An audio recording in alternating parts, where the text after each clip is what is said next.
Register now for the 2024 Past the Wire Kentucky Derby Seminar. In-depth analysis of every horse, contenders, pretenders, live long shots, and more. The Kentucky Derby Seminar on PastTheWire.com. Reserve your seat today. Remember, nobody does it better.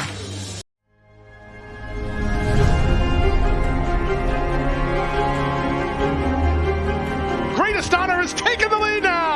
Less than a quarter of a mile to go, and Greatest Honor starts to get away. Greatest Honor, he's an easy winner in the Holy Bull. And here he comes now. Greatest Honor finding his best stride right when he needs to, and he's going to run down, drain the clock to win the Fountain of Youth.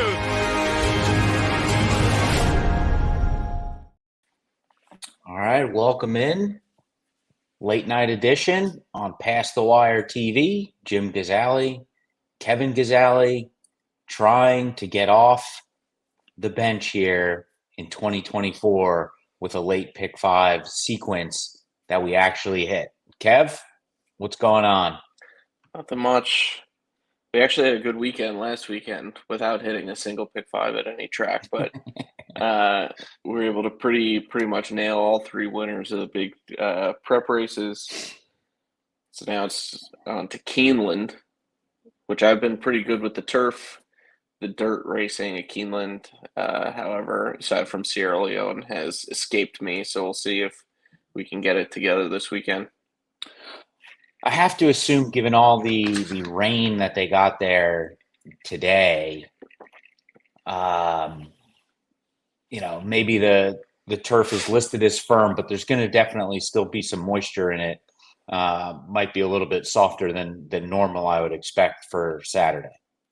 Yeah, I'd say good at the it'll probably run like a true good horse. I don't think course. I don't think it'll be yielding like it was today. It's supposed to be pretty sunny and hot tomorrow, or hotter. So I think by the time these stake races are all around, it'll be somewhat dried out, but still a little chunky.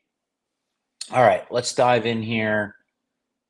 Late pick 5 starts with race 7, 5.5 furlongs on the turf, a grade 3 affair. And let's start with the 1, Play Music. I think for me, what I like to see, and these 5.5 furlong sprints on the grass can be a bit tricky, right? You either want somebody that's like, super fast that can probably run away from them, or, somebody that is not going to leave themselves too much to do late. And I feel like given that running style, this 1, Play the Music, figures to have a decent go of it and should certainly be in the mix.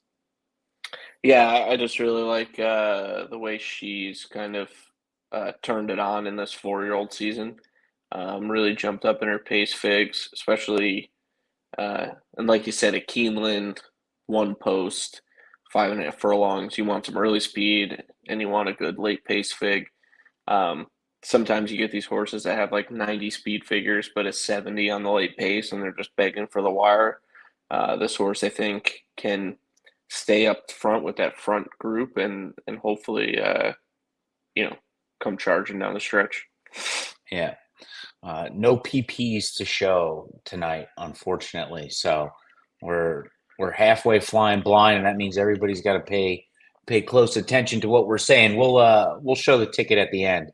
But let's move on to the 8, and that is Roses for Deborah, who is coming out of the turf sprint where she was the Breeders' Cup turf sprint, that is, and she was, 6-7 to 1, one of the top choices there when No Balls sprung up and got a nice price victory there. But coming into that race, she looked primed to be sitting on a solid effort. She's back in here now for Christophe Clement. Figures to be, I'd have to guess this horse is probably going to go off as the favorite, 4 to 1 on the morning line, but I suspect that that'll probably drop. Yeah, I mean, the only thing that really scared me away from singling her or using her with one other selection is just this layoff. I mean, she came off the layoff last year from October to May and won at Pimlico, but that was against, kind of lesser company here.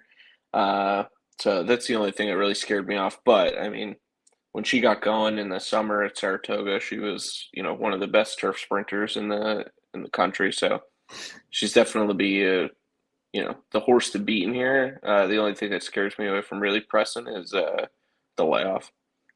Yeah, Christophe Clements is 19-20% with 90 plus days away. So and 50% in the money. So she figures to be in the mix. And just kind of looking at this field, there wasn't much that really jumped off the screen or the page really in terms of super impressive figures. So assuming she doesn't just need one, really a strong contender if she runs anywhere back to that Saratoga form. Yeah. The only one, the next one, I think or in 2 from now, we'll get to it later. Love Reigns, I think, is one of those horses that could challenge, but we could go to the 9 first. Yeah, Kissed by Fire, some really solid early pace figures, and a lot of ones painted across her past performances, which should attract some eyeballs. 10-1 on the morning line for Pete Urton, and Mike Smith's coming into town to ride. That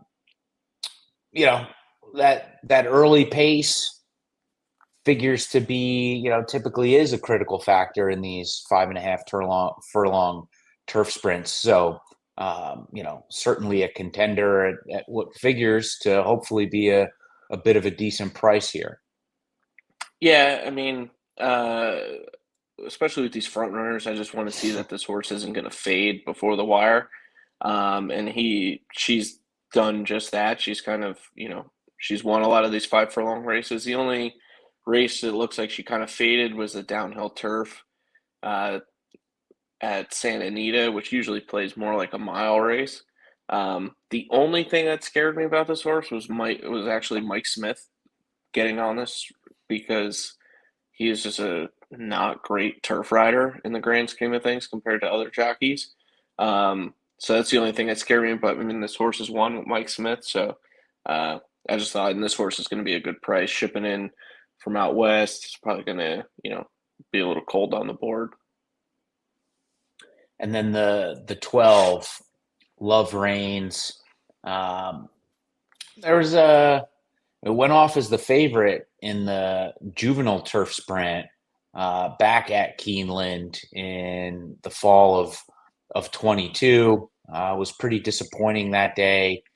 Came back also at Keeneland at this spring meet last year and won, but then tried again at Saratoga, and just not a lot of gas there. So Wesley Ward, this is his meet. So what was it about this one that you liked? Mainly it's just kind of one of those gut feelings. Like sometimes Ward has these that just kind of pop off the screen. Horses that you've seen it have won at Keeneland before too. Horses that like the Keeneland turf tend to like the Keeneland turf. So he's got 2 wins. She's got 2 wins under her belt on this turf course. And it just kind of strikes me as like, it's a totally different scenario, but when Golden Pal like floated up on the board in the Breeders' Cup juvenile turf or Breeders' Cup turf sprint, and everyone's like, oh, this year Golden Pal's going to lose. And then he won at Del Mar. This just kind of feels similar to that, where 8-1 morning line, a couple other horses in here that have a better shot. I think, from the way outside, this horse might have a chance to just get to the front and do what Golden Pal did in the juvenile turf at Keeneland. in 2020 and just kind of get to the front and just keep going. One other horse that I'll just mention in here, and I think we talked about her on the Louisiana Derby Day Pick 5 show that we did. She was running in the Tom Benson Memorial, this Au revoir, if I'm pronouncing that properly. Had to cut somewhere, so we're going to leave her off this ticket, maybe at our own peril. But, I thought that this horse, she's won at Keeneland, and is 4 of 7 at this 5.5 furlong distance. Figures to be a contender, but I also figure that she's going to come way down off this 8-1 morning line and be one of the top 2 or 3 choices. So we had to cut somewhere, and we left her off, but felt it was necessary to at least mention we were thinking about her. Yeah, if the 4 wins, this one's on me because I didn't like her in here. All right, the 8th race is an optional claimer, an N3X. We are going 1 deep here with Classic Catch. If you look at just some of the past dirt form, I think this horse makes a ton of sense in a race where we see some familiar names, but nothing that is, super impressive in here ultimately, in my opinion, really. Yeah, and I mean, what I kept going back to is if both these of the coupled entry get in, we have 4 to 5 horses that want the lead. I just think that sets up for either a mid-pack runner. I was really between singling Classic Catch or going too deep with Hayes Strike, but I think in a race like this, it's going to be super quick up front. Classic Catch gets Irad, who has been riding well at Keeneland and pretty much anywhere he goes. I just think this is I think Classic Catch will get the jump on Hayes Strike here, and if the front horses start to get leg weary, I think Classic Catch is going to be there. Yeah. No one else in this race. Like you said, I like this Hayes Strike a little bit and this Gill Crease, but again, these horses figure to be at least on the morning line, Classic Catch and this Gill Crease, are 2 of the top 3 choices. So, we had to cut somewhere, and figured Pletcher, Irad, some back dirt form that really kind of sets this horse apart.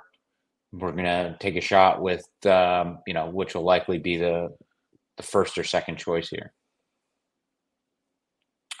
So just the 7 Classic Catch for us in race 8.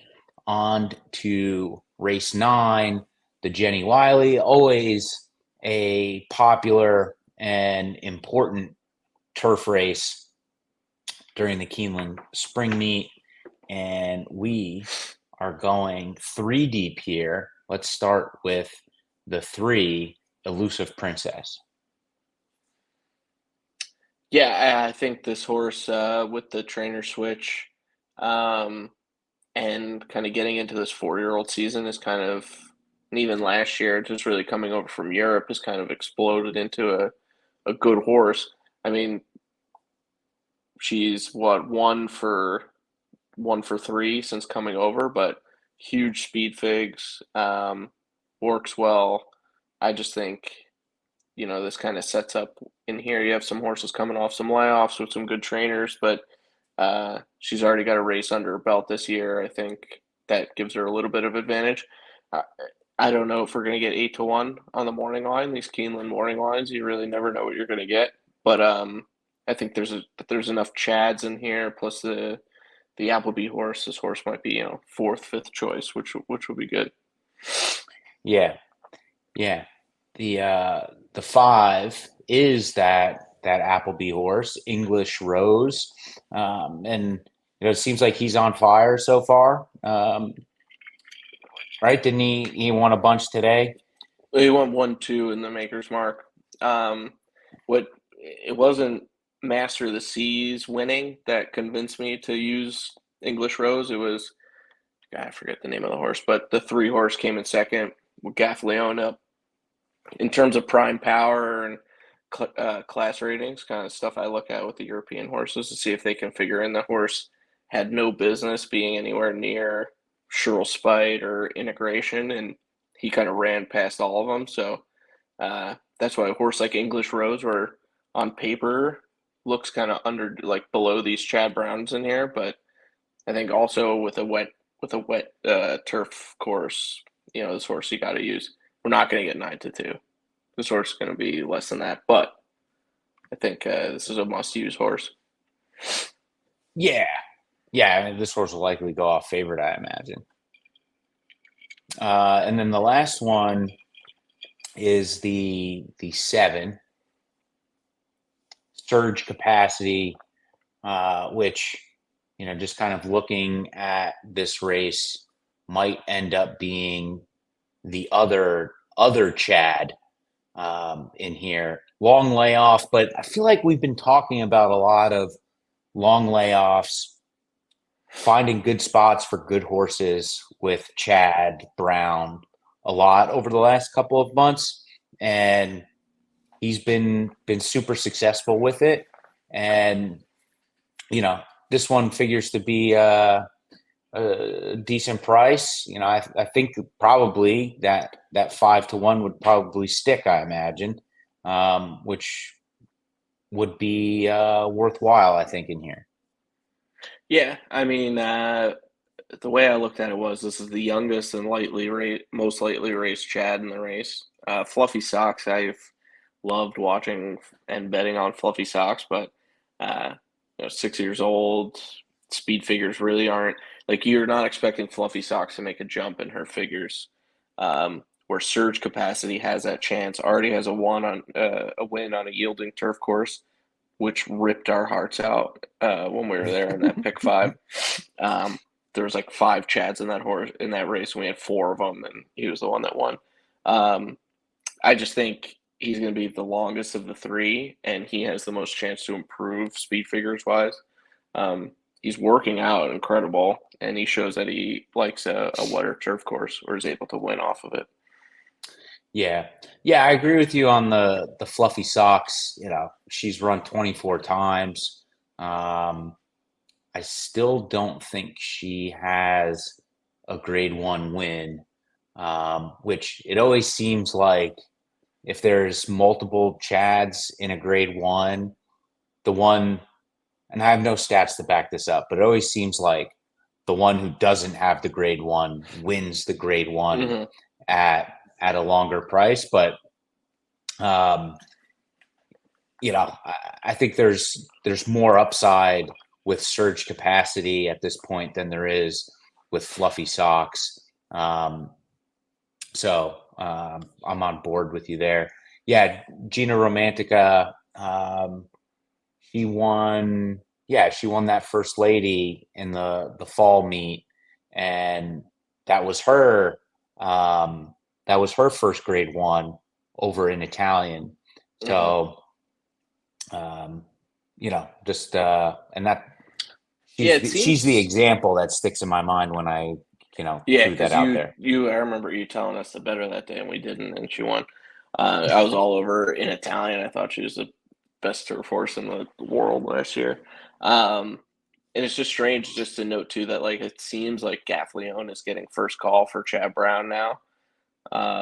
He seems to be riding, at least at this Keeneland meet, he seems to be riding all of his bigger turf horses, where in the past it was like, for some reason, like Pratt. I feel like Pratt hasn't rid for Chad Brown in a long time, but yeah, useless jockey knowledge, but something that I thought stuck out. So we're going 3, 5, and 7 in race 9. Elusive Princess, English Rose, and Surge Capacity. We're going to take a quick timeout. We'll come back and we'll do the last 2 in the sequence. Stick with us.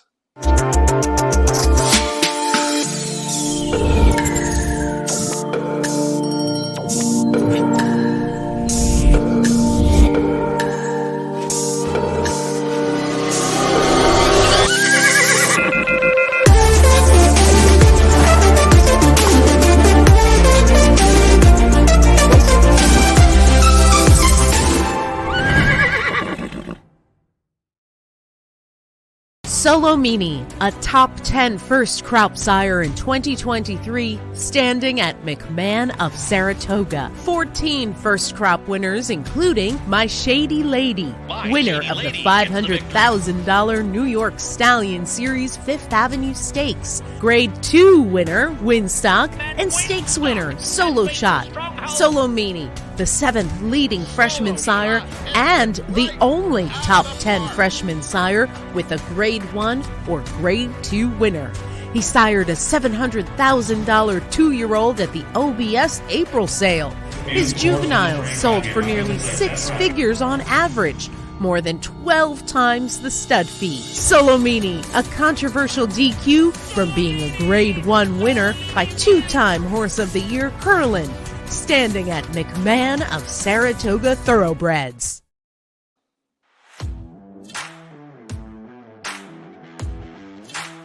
Register now for the 2024 Pass the Wire Kentucky Derby Seminar. In-depth analysis of every horse, contenders, pretenders, live long shots, and more. The Kentucky Derby Seminar on PassTheWire.com. Reserve your seat today. Remember, nobody does it better.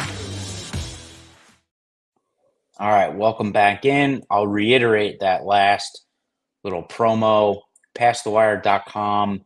There's a link right at the top of the page to register, reserve your seat for the Kentucky Derby Seminar.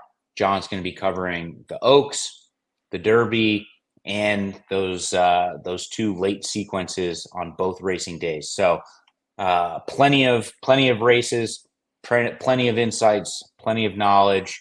So PassTheWire.com and reserve your seat for that as we move on to race 10 and the Lexington. And we are going to spread a little bit here with 4 horses. And let's start with the 3, Dilger. Yeah, I think this horse can just improving speed figures. I think he can improve once again. Has been working out really well. Gets Gaffleone, who's been riding well at this Keeneland meet. And if you're going to look past the favorites of Wine Stewart, we're not using Hades either. Some of these horses can challenge them speed figure wise and are going to be much higher prices. And I think this 3, can make a jump in this race. Yeah. I agree that, I think it's a little bit of a tough ask coming out of a maiden race, but again, there really was not much in here that was terribly exciting. The Wine Steward figures to be a short price.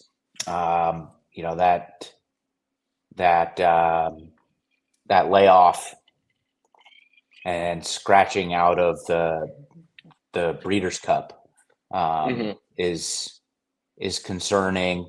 He scratched out of that in November and didn't get back on the work tab till mid-February.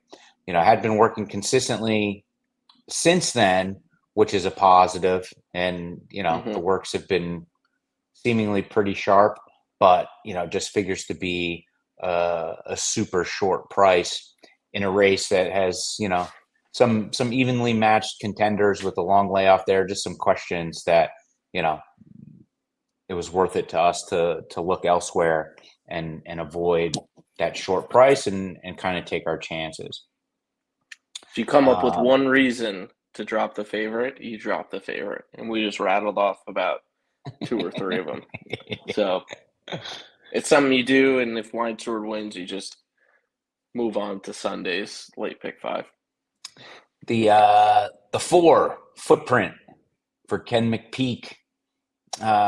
Some decent late pace figures here on the Brisnets, and also what we were talking about, and I think we'll talk about here coming up with another horse in here. Just the stats really bear out those Turfway shippers off the synthetic coming and running on the Keeneland dirt. They tend to fare a lot better than you might think. And if I know you, Kev, I figured that's where this horse kind of caught your eye.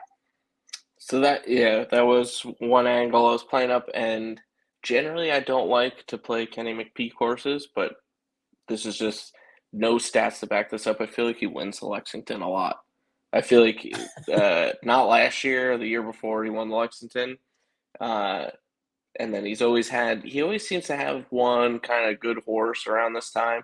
Last year or 2 years ago, I forget the name. It was that gray horse that won the undercard at the Derby, then ran in the Preakness, and then was never seen again. But anyway, I think this is the kind of time where McPeak gets some of his horses going. He had Swiss Skydiver a couple of years ago. That I just think it was like C something. Started with a C. Church. Yeah, it was something like that. This is great. Show Creative minister. Creative. I knew it was something. Yeah, like that. There you go. So he ran well, and then he had, Swiss Skydiver around this time. I think he usually has 1 or 2 horses that can kind of get going around this time. And, hopefully this horse has already popped a 91 on dirt, went back to the synthetic, ran well, has been consistently running well late in races. I think this horse has a shot. Yeah, for sure. The next one is the 8, Encino, who we were both kind of talking about going into the Bluegrass. Not that we necessarily thought anybody was going to beat Sierra Leone, but we figured that this horse could run pretty well in there. Brad Cox, Godolphin, coming at it Turfway, like we just said, that angle, improving speed figures on Brisnet, improving late pace figures on Brisnet. There's a lot to like about this horse, and praying that we get 5-1. I don't think we will, but that would be a beautiful thing. Hey, I mean, this horse won the most influential Kentucky Derby prep of the last 3 years. Yeah. But no, I did like this horse going into the Bluegrass. A little bit downgrade in my mind, the fact that Brad Cox kind of came out and said, like, we didn't think he was going to win the Bluegrass. We don't think this horse is that good, but he could probably win a grade 3. But figures wise, works wise, everything says that this horse is going to run well. And 2, since he's a late pack runner, this race could set up for him. So I kind of liked him, and I think he'll be running well. The next horse, the 9 that we're not using, Liberal Arts, I think is where other people. I think we might get 5-1 because I think Liberal Arts has been this hot horse. Everyone keeps talking about how he keeps getting these bad rides. He's on his 4th jockey now, and he's only 3 years old. I just think Liberal Arts is going to take some money and not actually do any running. Yeah. This horse burned me the last 2 times. So everyone talks about he keeps getting these poor rides. Like Gaffleone was on him his last race. Who's one of the best jockeys. To me, it's like I finally because we had him in the Arkansas Derby. I finally said that's it for me. So yeah. Well, here's another interesting angle on Encino. Didn't Epic Ride finish like 3rd or in the Bluegrass, and he stormed past him. Yeah. Ran better than Dornock. So yeah. Who knows? I think Encino, there's a lot to like with this one, and hopefully we get a good price. Lucky Jeremy is another one. We're hammering this Turfway shipping angle, but I liked Lucky Jeremy going into the Jeff Ruby. I thought he was running, well, and then, just kind of got tired towards the end.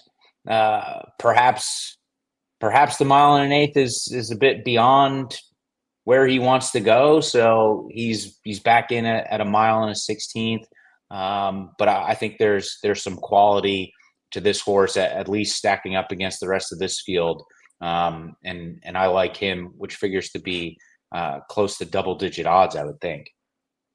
Yeah, and I mean, if you look at it, he's lost the good horses. Like Endlessly likely is going to be eventually going to be one of the best turf horses in the country this year, unless he runs in the Derby. Who knows?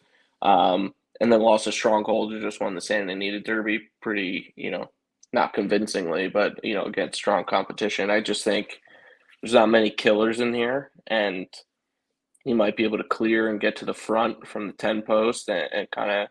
And we've seen at Keeneland lately, it's been super hard to pick up ground on these horses that kind of get on the front end. So, if you could turn it into a merry-go-round at 8-10 to 1, that'd be great. Yeah. All right, we'll take one more quick break. We've got a handful of horses to talk about in the last. You want horsepower? We've got the Sire Power. Central Banker, New York's leading sire 3 years in a row, standing at McMahon of Saratoga. He has 12 black type winners, including multiple stakes winners and graded stakes placed Bank It, Morning Matcha, and Bank Sting. Central Banker, sire of 6-figure yearlings and 2-year-olds. He produced 9 stakes runners in 2023. Runners have earned $20.5 million on the track. Central Banker, standing at McMahon of Saratoga Thoroughbreds.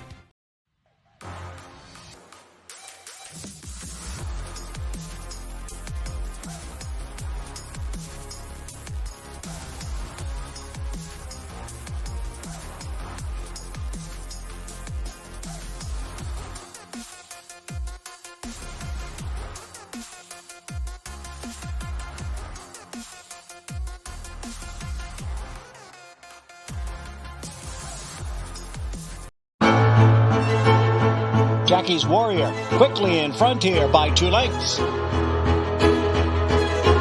Here comes Jackie's Warrior up the inside to take over the lead from Life is Good. And Jackie's Warrior remains undefeated here at Saratoga, and he wins an unprecedented Grade 1 stakes at the Spa for the 3rd straight season.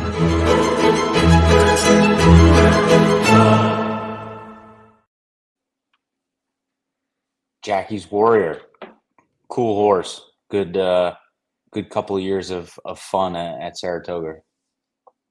We had Elite Power and Cody's Wish. Those 2 times they lost. Sorry. All right. I just remember that Elite Power, when Elite Power won, I was 3 inches from the TV screaming my head off. I'll always remember that. All right, let's start with the one here in the last at Keeneland for the Saturday late pick 5. Pure Poetry figures to be one of the early pace setters. That last race, set some, moderate early fractions, but had a decent late run to get that win at the fairgrounds. Yeah, I mean, this is such a deep field. This is going to be, you'd imagine, with all the also eligibles, this is going to be a full field of 12 no matter what. Speed figures wise, this horse fits. I don't think we'll get 6-1. This horse is probably going to be first or second choice with the that other Pletcher in here, the 9. But it's, you get this late in the sequence, you have a huge 12-horse field. It's not so offensive to the laws of good betting to use this horse, even though he's going to be pretty short. But especially from the 1 hole, this horse has a shot to just wire the field. The 5, Royal Majesty, Bill Mott, Junior Alvarado. Again, just some decent late pace figures. Is gonna step up in distance, add an extra 16th here, which shouldn't be much of an issue. Prime Power is first in this field. What else about this one did you like, Kev? I just like he's improving since he's come to the States. He did, he finished 5th, only 3 lengths back. Cugino was in that race, finished 2nd, who we saw just got nailed at the wire last weekend in a turf race at Keeneland. So I think that's a sign there was, this horse has a chance to improve. And if he does improve, he's, a pretty solid horse. And like I said before, this horse kind of fits and you kind of got to go wide here. Yeah. The 9, Moonlight for Todd Pletcher. Like you mentioned, getting back on the turf here. And, this is a little interesting because looking at this, you would see, okay, 78 speed figure last time out, 79 late pace, 2 back, 77 late pace, 90 speed figure on Brisnet. Not bad, but we don't really have a lot of turf form to go off of. So this one is a bit tough, but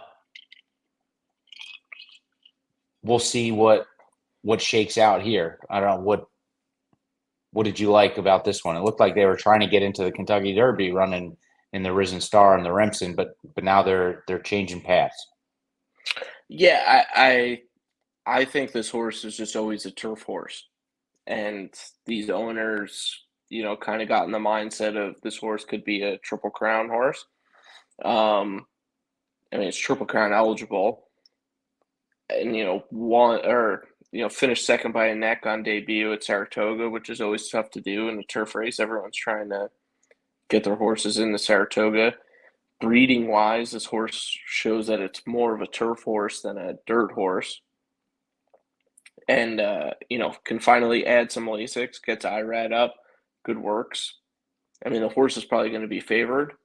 But, I think at this point, this horse has a good shot. It's already showed, its debut figure was better than most of these horses in here. So if you extrapolate that, he could improve in his 3-year-old season, I think he fits. Yeah.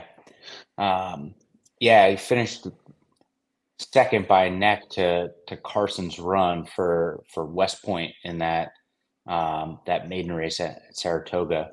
And he went on to run in the juvenile, didn't he? The turf juvenile, Carson's Run.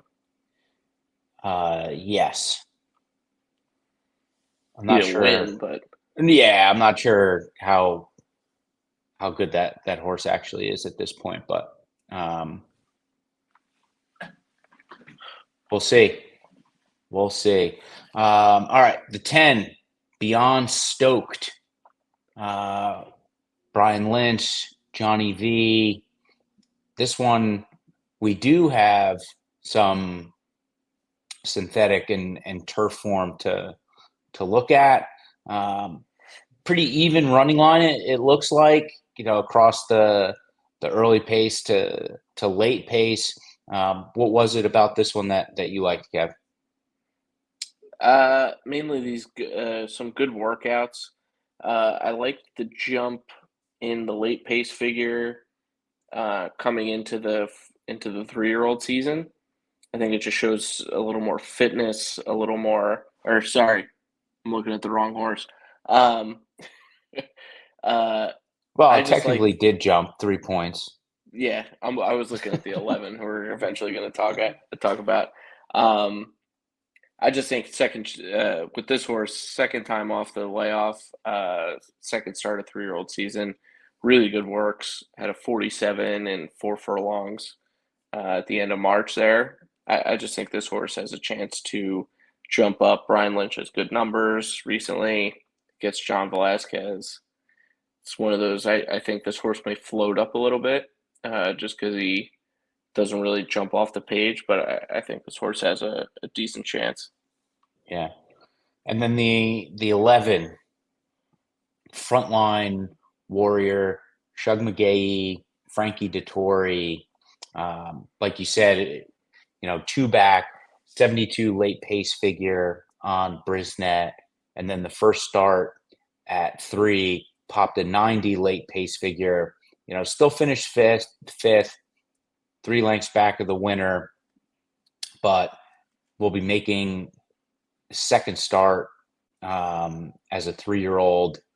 I think just looking at that, to your point, is a positive.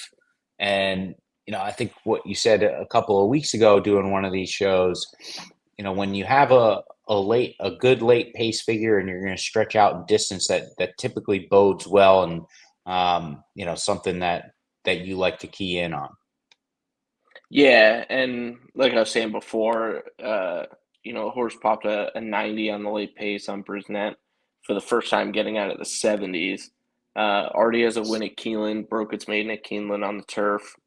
It's had good workouts. Gets Dettori, which, has got to be crazy considering how old he is. One of the best turf riders riding stateside currently. And I just think coming out of 2 stake races, getting back to allowance company, adding Lasix, I think this horse has a good chance to kind of pop a big figure here.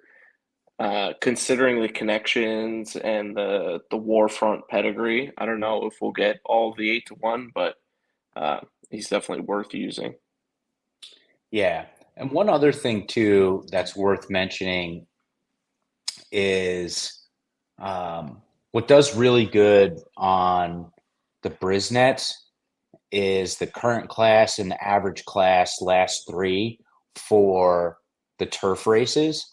And a lot of times the winner of these races is in that, top 1, 2, 3, or 4 of the class ratings, especially on the turf. So, this isn't an ad for Brisnet. We've just always been using them and know them and like them and trust them. And that class rating for turf races, along with that late pace rating on turf races, is key. Frontline Warrior 8-1 on the morning line.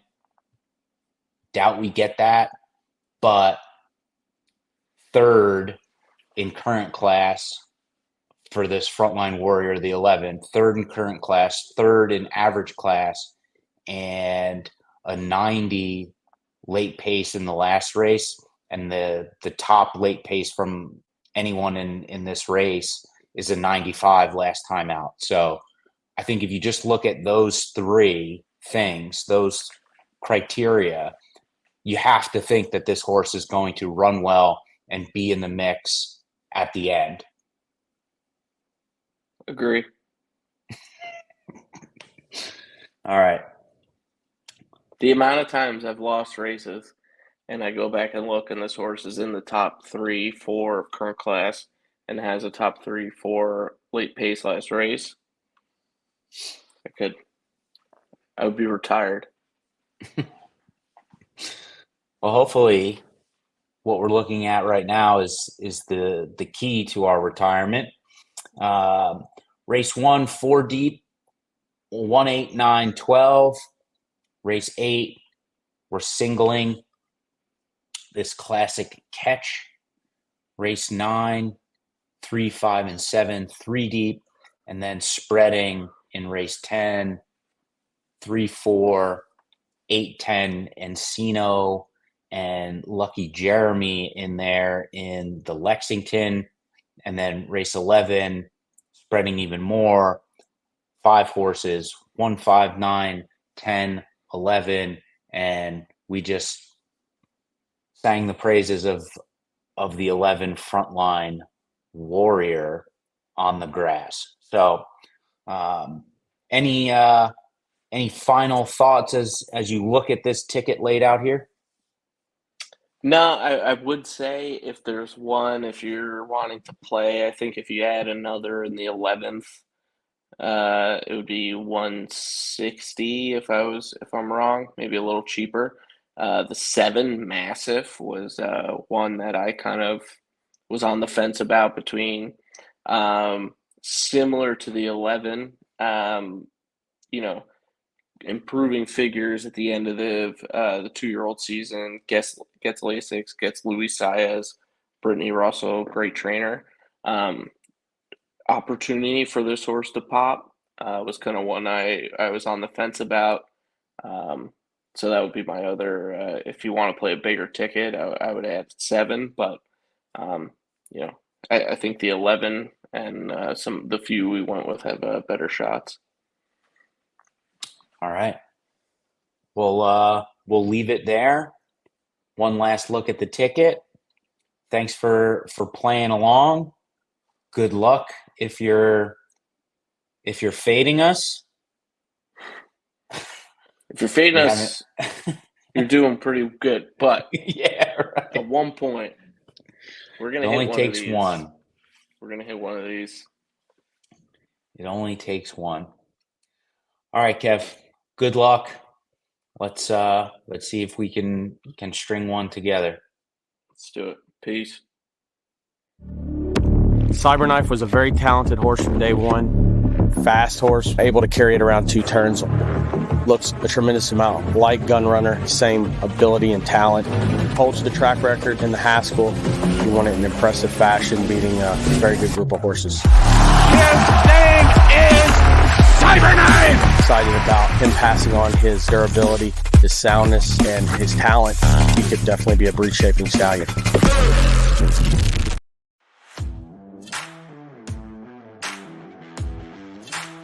Register now for the 2024 Past the Wire Kentucky Derby Seminar. In-depth analysis of every horse, contenders, pretenders, live long shots, and more. The Kentucky Derby Seminar on PastTheWire.com. Reserve your seat today. Remember, nobody does it better.